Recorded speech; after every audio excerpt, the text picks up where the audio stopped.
တာမန်တိုက်စစ်မှုတွေကိုတောင်ကဘာကျော်သွားအောင်လှုပ်ပေးလိုက်တဲ့ခံစစ်နဲ့တပွဲတမတ်မန်ယူရင်းနဲ့ချီတက်နေတဲ့မန်ယူပရိသတ်များလုံးမဲ့မင်္ဂလာပါများ Highlight မြန်မာ Sport ရဲ့ Facebook Page နဲ့ YouTube Channel ကနေပြန်လည်ကြိုဆိုလိုက်ပါတယ်။ Manchester United ပရိသတ်ကြီးတည်တမတ်ရလို့တော်သေးတာပေါ့ဆိုတော့တပြင်းချနေရတဲ့ဘဝရောက်နေကြပြီလားခင်ဗျာ။ Ellen Road မှာကန်သွားတဲ့လိနယ်ပွဲကိုကြည့်ပြီးတော့နီးပြရိုဝင်အမော်ရီမျက်နှာကြီးဘလောက်တောင်မှအီးမှန်သွားတယ်လဲဆိုတာရုပ်သံမှာအတိုင်းသားမြင်လိုက်ရပါတယ်။ဓမ္မပိုင်းမှာတော့နှစ်သင်းလုံးကဘသူပုံညံ့မလဲပြိုင်ပွဲလုပ်နေသလားအောက်မေ့ရပါတယ်။ဒီကိုဒါလောက်ကောင်းကင်ပေါ်မှာဘောလုံးထောင်ကန်တာလောက်ပဲမှတ်မိစရာရှိပါတယ်။ဒါပေမဲ့ဒုတိယပိုင်းရောက်တဲ့အခါမှာတော့ဒရာမာကစပါလျော်။ Edin Heaven ရဲ့အမားကနေ lead ကိုရသွားပါတယ်။အမော်ရီမျက်နှာကြီးရှုံးမဲ့သွားပါတယ်။ချက်ချင်းပဲဇက်စီးဝင်လာပြီးတော့ကွန်ညာကိုဖန်တီးပေးလို့တေးကြသွားပါတယ်။တေးကြတာကျင်းတဲ့ဆရာလားဆိုတော့မိုင်လိုအသင်းအတွက်ကတော့ရှက်စရာပါပဲ။ဓမ္မဆုံးချက်ကတော့ဂျိုရှွေဇက်စီးပါ။အမေရိကသူ့ကိုပွဲတော်လူစင်းမှာမထည့်ဘူး။ဝုဖ်နယ်ပွဲမှာဂိုတင်ထားတဲ့ကစားမကိုပေးပို့ထားပြီးတော့ဂိုမတင်နိုင်တဲ့ဆက်ကိုသုံးတယ်။ lead ကဂိုတင်လိုက်တဲ့အချိန်မှာတော့ကွင်ဘေကအမေရိရဲ့မျက်နှာကိုမြင်လိုက်ရတာတကယ်ကိုမှယွန်ရှာသွားတဲ့ပုံစံပါပဲ။ငါကစားမတွေဘာလုပ်နေရလဲဆိုတော့မျက်နှာကြီးဖြစ်ပါတယ်။ညနေနဲ့မနေနိုင်တော့ဘဲနဲ့ဇက်စီးကိုထည့်လိုက်ပါတယ်။ဝင်လာပြီးချက်ချင်းပဲဇက်စီးက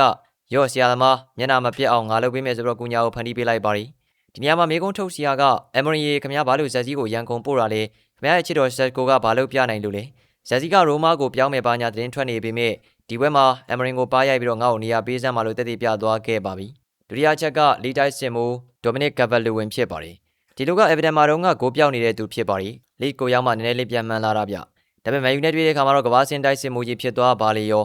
ဓမ္မပိုင်းမှာသူ့ရဲ့ခေါင်းတိုက်ချက်တိုင်းထိသွားပါတယ်လီဇန်ဒိုမာတီနက်စ်တို့ခံစစ်တန်းကသူ့ကိုမထိန်နိုင်ဘူးသူ့ပုံစံကအင်္ဂလန်လေးစင်ပြန်ရွေးခံရတော့မလို့ဖြစ်နေပါပြီမန်ယူခံစစ်ကဘလောက်သဘောကောင်းလဲဆိုရင်လာပါညီလေးရမင်းအင်္ဂလန်ပြန်ကတ်ချင်တယ်မလားငါတို့ခံစစ်ကအကူအညီပေးမယ်ဆိုပြီးဝိုင်းမြောက်ပေးနေသလိုပါပဲ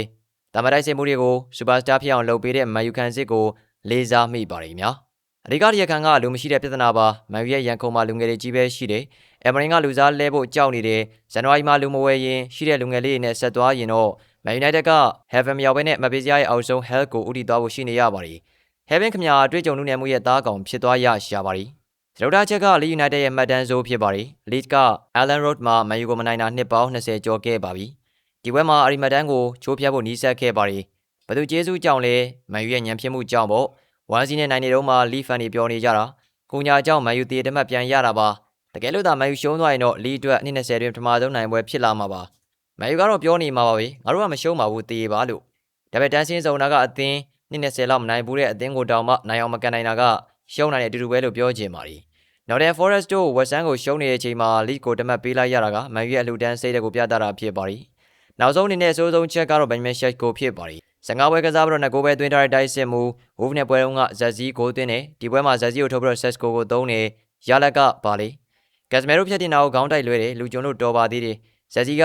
ရော့ပဇာနာအရောက်ခွန်ကျွေးမယ်ဆိုပြီးချပေးတာကိုဂိုးပေါင်းနဲ့လွဲအောင်ကန်ပစ်လိုက်ပါတယ်ပရိသတ်တွေကဆာဗစ်မရလို့ပါလို့ပြောချင်ကြပါတယ်မဟုတ်ပါဘူးဆာဗစ်ကရပါတယ်ပြဿနာကဆက်စကိုကိုရိုင်ကဂိုးဖိုဖီယာဂိုးသွင်းရမှာကြောက်တဲ့ယောဂရနေတာဖြစ်ပါတယ်ရိုဘယ်မော်ရင်မျက်နှာကြီးရှုံးမဲ့သွားတာမဆန်းပါဘူးကျွန်တော်ပရိသတ်တွေတောင်မှကြည်ရင်နဲ့ရှုံးမဲ့နေရတာမဟုတ်လားဟုဖ်ကိုတီလီကိုတီဇက်စီကိုကြောင်ထိုးဆက်စကိုကိုနေရာပေးလူငယ်တွေကိုမြေတောင်မြောက်မလို့လို့နဲ့မြေမြုပ်ပြစ်မန်ယူနိုက်တက်လက်ရှိချိန်တွေကတော့တော်4ဆိုတာအိမ်မက်ထဲမှာတောင်ထဲမှာမှတ်တဲ့အနေထားပါပဲမန်ယူဖန်များကြီးသွေးတို့မခံပါနဲ့တရေတမတ်ရတာကိုပဲကန်ကောင်းတယ်လို့မှတ်ယူပြီးတော့ဖြည့်သိမ်းလိုက်ကြပါတော့ဗျာကြည့်ရှုပေးခဲ့တာအားလုံးကိုကျေးဇူးအထူးတင်ရှိပါတယ်များ